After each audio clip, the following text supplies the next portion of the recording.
Hi mayam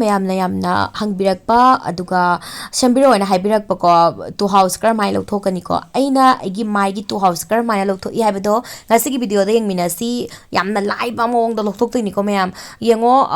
Tuhao Louthokna bagi damakta ikoina laser treatment tawba yai but adugi do process ka sangi aduga sen su khar changi mayam kaiguma tawba ngamba oragadi tawbi kain kaide aduga wax tawba yai threading tawba yai but aina tawriba mongse ꯈ꯭ꯋꯥꯏꯗꯒꯤ ꯂꯥꯏꯕ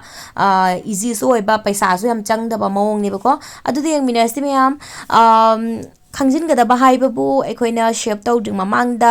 ꯃꯥꯏꯁꯦ Tuhao ꯂꯧꯊꯣꯛꯇ꯭ꯔꯤ ꯃꯃꯥꯡꯗ ꯃꯥꯏꯁꯦ ꯐꯖꯅ ꯍꯥꯟꯅ makeup ꯇꯧꯔꯝꯕ ꯇꯥꯔꯒꯗꯤ makeup remover ꯑꯃ ꯂꯧꯔꯒ ꯐꯖꯅ ꯁꯦꯡꯗꯣꯛꯄꯤꯔꯣ ꯑꯗꯨꯒꯤ ꯃꯇꯨꯡꯗ ꯐꯦꯁ ꯋꯥꯁ ꯁꯤꯖꯤꯟꯅꯕꯤꯔꯣ ꯑꯗꯨꯒꯤ ꯃꯇꯨꯡꯗ ꯁ꯭ꯀ꯭ꯔꯕ ꯇꯧꯕꯤꯔꯣꯕꯀꯣ ꯁꯦꯞ ꯇꯧꯔꯣꯔꯕ ꯃꯇꯨꯡꯗ ꯁ꯭ꯀ꯭ꯔꯕ ꯇꯧꯕꯤꯒꯅꯨ ꯑꯣꯜꯔꯦꯗꯤ ꯑꯩꯈꯣꯏꯒꯤ ꯁꯦꯞ ꯇꯧꯔꯣꯔꯕ ꯃꯇꯨꯡꯗ ꯁ꯭ꯀꯤꯟ ꯁꯦꯟꯁꯤꯇꯤꯚ ꯑꯣꯏꯊꯩ ꯑꯗꯨꯅ ꯁ꯭ꯀ꯭ꯔꯕ ꯀꯔꯤꯀ ꯀꯛꯊꯠ ꯈꯣꯠꯊꯠꯄ ꯇꯥꯔꯒꯗꯤ ꯌꯥꯝꯅ ꯁꯥꯔꯒ ꯊꯨꯞꯄꯒ ꯇꯧꯔꯒꯅꯤ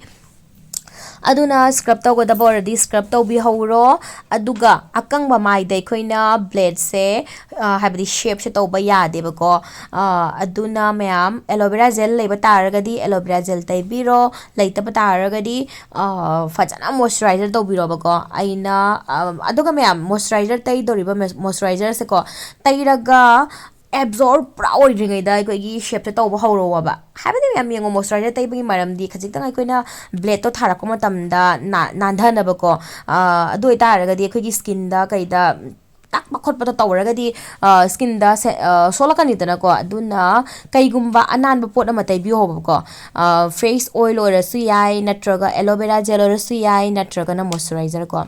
adugi matungda blade se pairaga mayam yengo aina tawriba mongsda som tawbiro Hangzin view blade se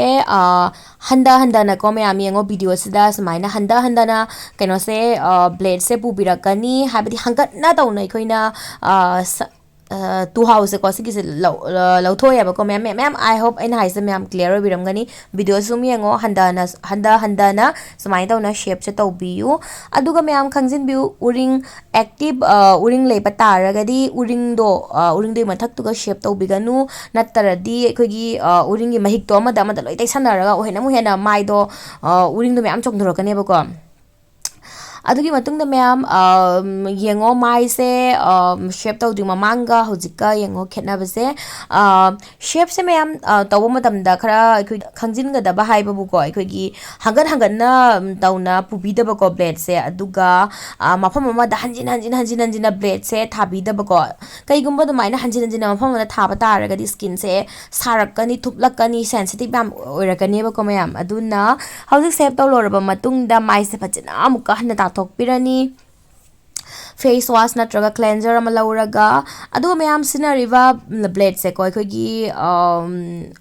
aikogi kai hani husband singa sina ba da daw na sina ba razor do na sina ga da banate facial razor haina maigi oina phangmani ba ko adugi doi photo thonjarake matakta offline da sum phangani ba ko adugi doni facial razor haina phangmani adugi do sina view fazana mai sta thok la aba matung da nungti skin care to bodo sum to biro ado ai se hojik ayukta to bane ba ko aduna I use the karim tero only fajana moisturizer to birani aduga sunscreen nama laura fajana tairani me amiyango moisturizer is double moisturizer to duine bako adugi matungda sunscreen ama lauraga tairani mayam khangjin view akhoi shape to loraba matungda akhoi khudakta makeup ta haba yade ko natraga di akhoi uring kari kakse am chongak pane bako